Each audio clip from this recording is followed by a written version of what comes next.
여러분, 부전자전이라고 하는 사자성어를 잘 아실 것입니다. 아들이 아버지의 모든 행위나 습관이나 그런 것들을 담는다라고 하는 사자성어죠. 아버지와 아들이 의례 외모만 담는 것이 아니고 여러 가지 생활의 습관이나 행위들이 담기 때문에 우리의 많은 공감을 얻고 있는 그런 사자성어라고 할 수가 있습니다.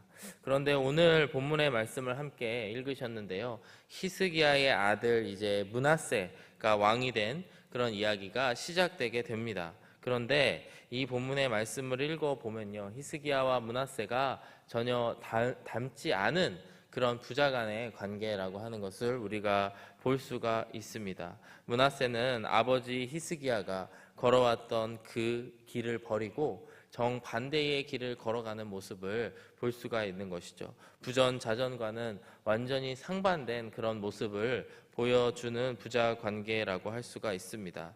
앞서서 우리가 함께 살펴보셨지만 히스기야는 다윗 왕과 비견되는 그런 왕이었죠. 열왕기하 18장 3절과 4절의 말씀을 다시 보시면요, 히스기야가 그의 조상 다윗의 모든 행위와 같이 여호와께서 보시기에 정직하게 행하여 그가 여러 산당들을 제거하며 주상을 깨뜨리며 아세라 목상을 찍으며 모세가 만들었던 놋뱀을 이스라엘 자손이 이때까지 향하여 분향함으로 그것을 부수고 느후스단이라 일컬었더라 라고 집약해서 기록하고 있습니다. 이 말씀을 통해서 볼 때에 히스기야의 인생에 과실이 없었던 것은 아니지만 우리가 앞서서 함께 살펴보셨죠. 분명히 히스기야도 실수를 하고 또 잘못한 순간들이 있었습니다. 그럼에도 불구하고 히스기야 왕의 전체의 인생을 평가할 때에 그는 다윗과 같은 왕이었더라, 이렇게 열왕기서의 저자는 기록을 하고 있습니다. 그리고 앞서 살펴보셨지만 그 이유는 그가 산당을 제거하는 것에서부터 시작하여서 온갖 우상들, 팽배했던 그런 이방 신들을 모두 이스라엘 땅에서, 그 남유다 땅에서 없애버렸던 그런 일들을 했기 때문에 이런 평가를 받고 있는 것입니다. 그런데 오늘 함께 보셨던 이 므낫세 왕의 삶을 한마디로 정의하면 오늘 본문의 2절과 3절의 말씀을 통해서 볼 수가 있습니다. 므낫세가 여호와 보시기에 악을 행하여 여호와께서 이스라엘 자손 앞에서 쫓아내신 이방 사람의 가증한 일을 따라 그의 아버지 히스기야가 헐어버린 산당들을 다시 세우며 이스라엘의 왕 아합의 행위를 따라 바알을 위하여 제단을 쌓으며 아세라 목상을 만들며 하늘의 1월 성신을 경배하여 섬기며, 이렇게 하면서 이야기가 계속해서 진행이 되게 됩니다. 이 부분만 읽으시더라도 히스기야와는 정반대의 길을 걸어갔던 그런 왕이 므낫세임을 알 수가 있습니다. 3절의 말씀을 보시면 그는 이스라엘의 왕, 북이스라엘의 왕이죠. 아합과 비견되는, 아합과 같은 그 길을 걸어갔던 왕이 므낫세라고 하는 것입니다. 므낫세는 아버지 히스기야가 허문 것들, 허문 우상들을 다시 세우는 일들을 하게 되었고요. 본받아야 될 그 길은 걸어가지 아니하고 정반대의 길, 타락의 길을 걸어가게 됐다라고 하는 것을 우리가 말씀을 통해서 볼 수가 있습니다. 오늘의 본문을 통해서 우리가 받을 수 있는 교훈이 무엇이 있을까요? 오늘 이 므낫세의 타락, 그리고 그의 인생 전체를 조금 자세히 살펴보면서 우리가 히스기야의 아들인 므낫세를 통해서 얻을 수 있는 교훈이 무엇인지 함께 나누기를 원합니다. 먼저 첫 번째로 우리가 오늘 말씀을 통해서 기억해야 될 것은 우리의 자녀들, 우리의 다음 세대는 신뢰의 대상이기보다는 선교의 대상임을 항상 우리가 기억해야 됩니다. 만약에 누군가가 므낫세에게 가서 므낫세, 당신의 아버지는 누굽니까? 라고 묻는다면 므낫세는 대답했을 것입니다. 저의 아버지는 히스기야입니다. 그러면 여러분들은 어떻게 반응하시겠습니까? 저라면 므낫세가 어떤 사람인지 모르고 만났다고 한다면, 이야, 히스기야의 아들, 그 위대한 왕 히스기야, 다윗 왕과 비견됐던 히스기야의 아들입니까? 이렇게 대답했을 것 같습니다. 그런데 이 히스기야의 아들임에도 불구하고 므낫세는 악을 행하였다, 여호와 보시기에 악을 행하였고 모든 그런 우상들을 다시 세우는 일들을 했다라고 하는 것을 통해서 우리가 여러 가지 생각해 볼 부분이 많은 것 같습니다. 오늘의 3절의 말씀은 다시 한번 읽어보시게 되면요, 이 므낫세 왕이 했던 여러 그런 악한 행동들을 집약해서 이야기를 하고 있고요.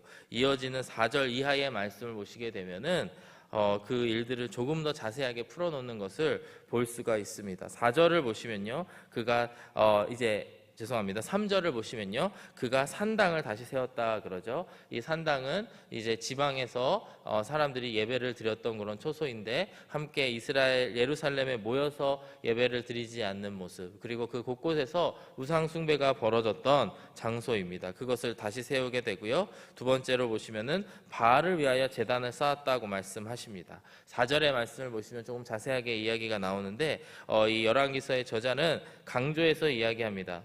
여호와께서 전에 이르셨던, 내가 내 이름을 예루살렘에 두리라 하신 바로 그 여호와의 성전에 제단을 쌓았다라고 강조하고 있습니다. 즉, 이 므낫세가 바알을 위하여 제단을 쌓았던 그곳이 어디냐면 바로 예루살렘 성전, 여호와 하나님께서 이곳에 나의 이름을 두리라라고 말씀하신 바로 그 성전에 바알을 위한 제단을 쌓았다라고 하는 것이죠. 너무나 상식적으로 이해가 되지 않고 왜 그랬는지 의아하게 하는 일입니다. 세 번째로 그는 1월 성신을 위하여 제사를 지내게 되는데요, 말 그대로 해와 달과 이런 여러 가지 천체들을 우상으로 숭배했던 그런 사상들을 다시 한번 받아들이게 된 것입니다. 대표적인 예가 이제 애굽, 이집트는 태양신을 섬겼기 때문에 이집트와 같은 여러 주변의 그런 국가들에서 행해졌던 그런 우상 숭배들을 그대로 받아들였다라고 하는 것인데, 5절의 말씀에 이 말씀이 조금 자세하게 나옵니다. 또 여호와의 성전 두 마당에 하늘의 1월 성신을 위하여 제단을 쌓았다. 바로 그 성전의 마당에서 이러한 일들이 이루어졌다라고 하는 것이죠. 여기까지의 말씀을 통해서 우리가 볼 수 있는 것은 므낫세가 하나님을 섬기는 그 예배의 처소인 중심이라고 할 수 있는 성전에서 여러 가지 쌓으면 안 되는 제단, 성전의 중심의 그 제단에서 바알을 위한 제단을 쌓았고, 또 그 마당에서는 1월 성신을 경배하며 또 우상을 숭배했다라고 하는 것을 볼 수가 있습니다.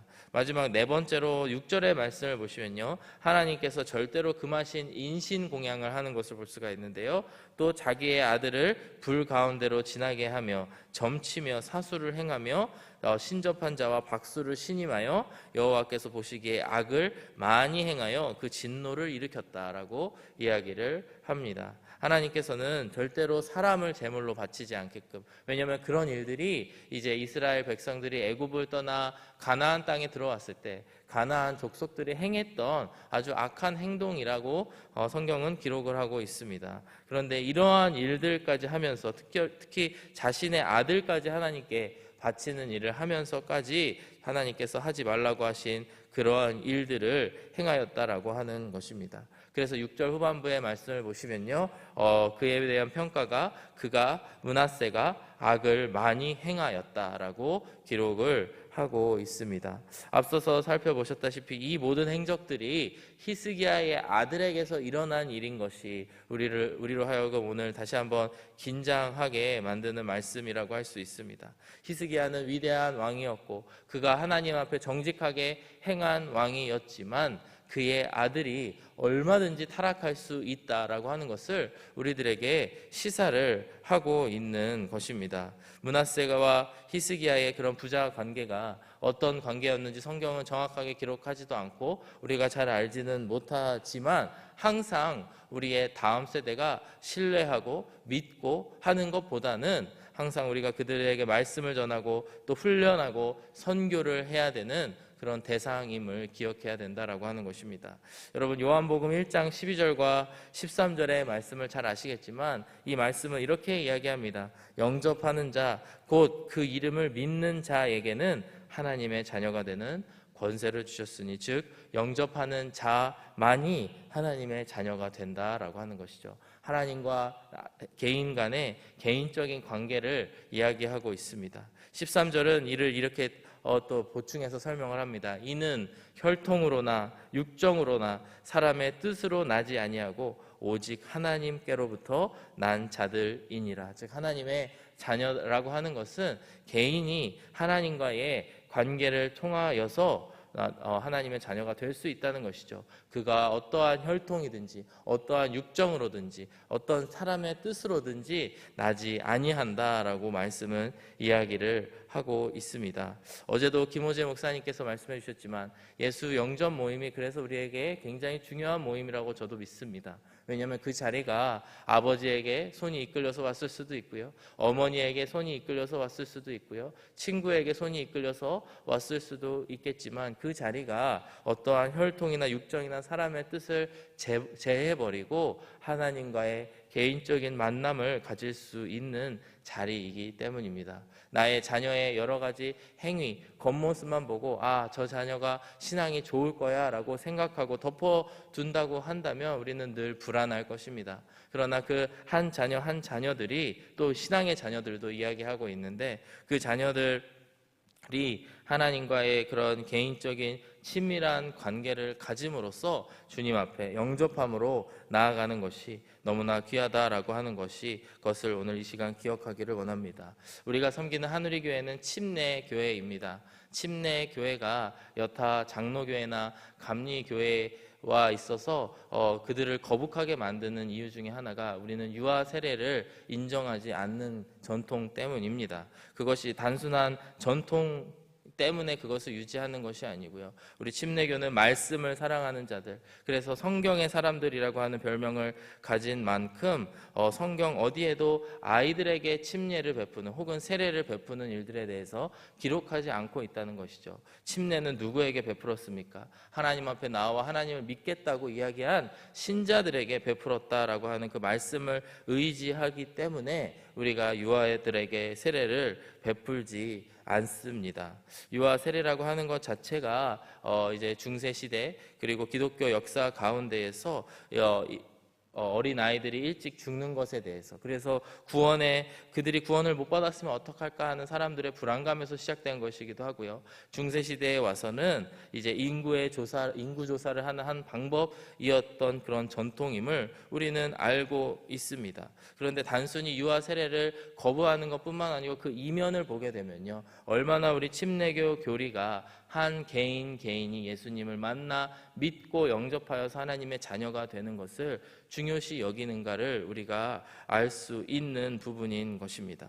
우리가 모태신앙에 대해서도 생각해 보아야 될 부분인데요, 우리가 흔히 모태신앙이라고 이야기하지만 사실 그 말 자체가 어불성설인 말입니다. 어떻게 한 태아가 모태에서 신앙을 가질 수 있단 말입니까? 단순히 어머니의 신앙을 옆에서 보고 배운 것 뿐입니다. 그래서 저 개인도 모태 신앙입니다, 소위 얘기하는. 그러나 저의 신앙 인생을 놓고 보았을 때에 제가 20살이 되었을 때 예수님을 영접하기 전까지의 인생을 보면 늘 저의 기도 제목은 이러했습니다. 주님, 저는 주님을 만나지 못했습니다. 알지 못합니다. 주님과의 개인적인 관계가 없습니다. 저를 만나 주십시오.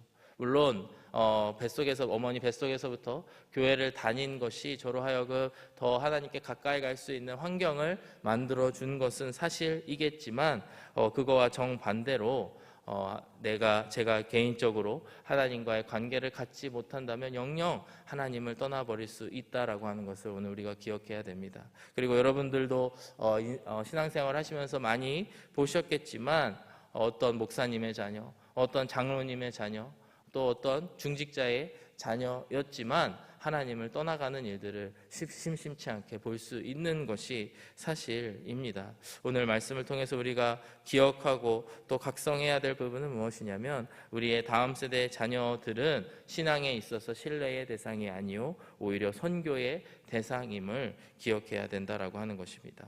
히스기야라고 하는 아버지는 그 업적에 있어서 그리고 아마도 그의 신앙생활에 있어서 매우 위대한 아버지였을 터인데 그의 아들은 얼마든지 히스기야가 헐어버렸던 산당들을 다시 세울 수도 있고 바알을 위한 제단들을 쌓을 수도 있다라고 하는 것을 기억해야 될 줄로 믿습니다. 열왕기하 17장 16절의 말씀을 보시면요, 북이스라엘의 마지막 왕 호세아에 대한 기록이 나와 있는데, 이 말씀을 읽다 보면은 므낫세와 너무나 닮아 있다라고 하는 것을 볼 수 있습니다.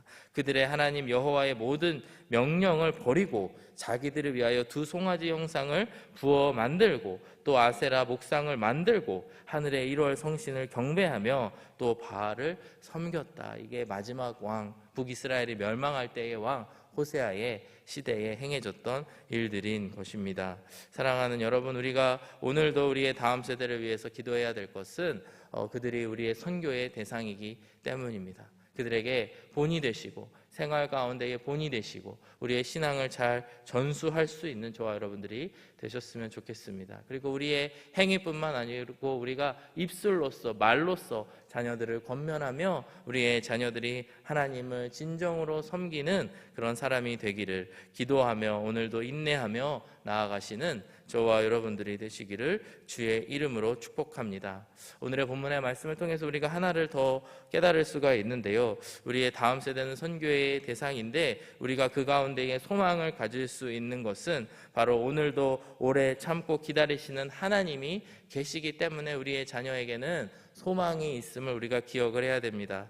다시 오늘 본문의 1절의 말씀으로 돌아가 보게 되면요, 므낫세가 왕이 될 때의 나이가 12세라 예루살렘에서 55년간 다스리니라 그의 어머니의 이름은 헵시바더라. 이렇게 므낫세를 등장시키면서 소개를 하고 있습니다. 그런데 여러분, 우리가 한 가지 이 구절을 보시면서 의아하게 생각하실 부분들이 있습니다. 왜냐하면 그 므낫세라고 하는 왕이 무려 55년 동안 재임한 그런 왕입니다. 그가 12세에 왕이 되었고 또 55년 동안 왕이 되었다라고 하는 것을 봤을 때에 그는 67세가 될 때까지 그 당시로 봤을 때 매우 장수한 사람이죠. 그리고 55년간 통치했던 왕입니다. 보통의 통념들이 있습니다. 열왕기상 이스라엘의 역사를 보게 되면요, 악했던 왕들은 어떠한 악한 일들이 또 그에게 벌어져서 하나님의 심판을 일찍 받아서 그의 삶이 매우 짧아지는 경우들을 볼 수 있죠. 오히려 반대로 선한 왕 히스기야가 예인데요, 히스기야는 일찍 죽을 운명이었는데 15년이나 하나님께서 연장시켜주는 일까지 하시면서까지도 선한 왕들을 더 오래 살게 해주시는 그런 통념들이 있습니다. 그런 경향성이 있습니다. 근데 오늘 므낫세의 인생을 놓고 보았을 때 그는 시작하면서부터 악한 왕이었고 행했던 일들마다 정말 너무나 악해서 정말 깜짝 놀라게 된 그런 일들을 행하였음에도 불구하고 하나님께서는 어찌된 일이신지 그를 무려 55년간 왕위에 세우시고요, 67년간 그의 인생을 살게 하시는 일들을 보게 됩니다. 이걸 통해서 보았을 때에 하나님께서 왜 누구를 길게 살게 하시고 누구를 짧게 살게 하시고 이것에는 우리의 이해로는 이것을 담을 수 없구나라고 하는 생각이 들게 됩니다. 그런데 여러분, 역대하 33장의 말씀을 보시면요, 이 므낫세의 왕에 대한 기록들이 조금 더 자세하게 나와 있습니다. 열왕기하 말씀에 나오지 않지만 이 말씀을 보게 되면요, 그가 환란을 얻게 됩니다. 아수르에게 침공을 받게 되고요, 그가 잠시 그들의 땅 바벨론에 끌려갔다 오게 됩니다. 그 환란을 경험하면서 이 기간 가운데에 그가 회개하고 하나님께 돌아오게 되는 기록들이 나와 있습니다. 역대하 33장 12절과 13절의 말씀인데 우리 한번 한 목소리로 읽어보겠습니다. 시작. 그가 환란을 당하여 그의 하나님 여호와께 간구하고 그의 조상들의 하나님 앞에 크게 겸손하여 기도하였으므로 하나님이 그의 기도를 받으시며 그의 간구를 들으시사 그가 예루살렘에 돌아와서 다시 왕위에 앉게 하심에 므낫세가 그제서야 여호와께서 하나님이신 줄을 알았더라. 너무나 놀라운 일이 므낫세의 인생 가운데에 벌어지게 됐다라고 하는 것입니다. 55년의 재임 기간, 그 긴 재임 기간 가운데 그가 처음부터 하나님께 겸손히 나아갔더라면 좋았겠지만 그러지는 않았고, 근데 오히려 그 오랜 기간을 기다리시는 하나님의 기다리심의 열매로서 그가 어려운 일을 당할 때에 하나님께 간구하게 되었고 하나님 앞에 크게 겸손하여졌고 그의 기도를 하나님께서 들으셔서 여호와께서 하나님이신 줄을 깨닫게 되는 역사가 우리 가운데에 일어나게 됐다라고 하는 것입니다. 여러분, 이것이 므낫세가 뭘 잘해서 일어난 일일까요? 저는 절대 그렇게 생각하지 않습니다. 오히려 그를 심판해 버리실 수도 있고 그럴 능력도 있으시지만 하나님께서 오래 참으심으로 기다려 주셨고 그러므로 말미암아 그 가운데 므낫세가 하나님께 돌아올 수 있었다라고 저는 믿습니다. 우리가 오늘 이 시간 기억해야 될 것, 그 무엇보다도 하나님의 사랑이 크고 하나님의 은혜가 크다는 것을 기억하시기를 바랍니다. 그리고 지금 우리의 눈으로 봤을 때 쟤는 어떻게 될까? 저 인생이 어떻게 될까? 고민하게 만드는 주변 사람들, 자녀들이나 아니면 주변 사람들이 있을 수 있겠지만 우리가 그들을 위해 오늘도 기도하고 하나님의 은혜와 사랑을 구한다고 한다면 그가 언젠가는 하나님 앞에 돌아와 회개하고 여호와께서 하나님이신 줄을 깨닫게 되는 은혜와 역사가 일어나게 될 줄로 믿습니다. 사랑하는 여러분, 오늘의 말씀을 마무리하면서 다시 한번 기억하셨으면 좋겠습니다. 우리의 주변에 있는 자녀들이나 또 우리가 제자 삼으려고 하는 사람들은 절대 신뢰의 대상이 될 수 없습니다. 오히려 그들을 선교의 대상으로 생각하고 그들 가운데에 하나님의 말씀을 전하여 그들의 혈통이 어떠하였든지 간에 그가 어떤 목사님 또 어떤 중직자의 자녀이든지 아니면 전혀 상관없이 기독교와 전혀 상관없는 집안에서 태어난 사람이든지 아니든지 상관없이 그들을 만나주실 하나님께 인도해 나아가시는 저와 여러분들이 되셨으면 좋겠습니다. 그리고 그 영혼을 하나님께서는 오늘도 아주 오래된 인내심으로 바라보시며 사랑으로 은혜로 부어주시는 하나님을 바라보시면서 우리의 소망, 우리의 다음 세대를 세워가실 유일한 소망이 하나님이심을 기억하시는 저와 여러분들이 되시기를 주의 이름으로 축복합니다. 오늘도 하나님의 이름을 의지하며 나아가시는 저와 여러분들이 되시길 기도합니다. 함께 기도하겠습니다.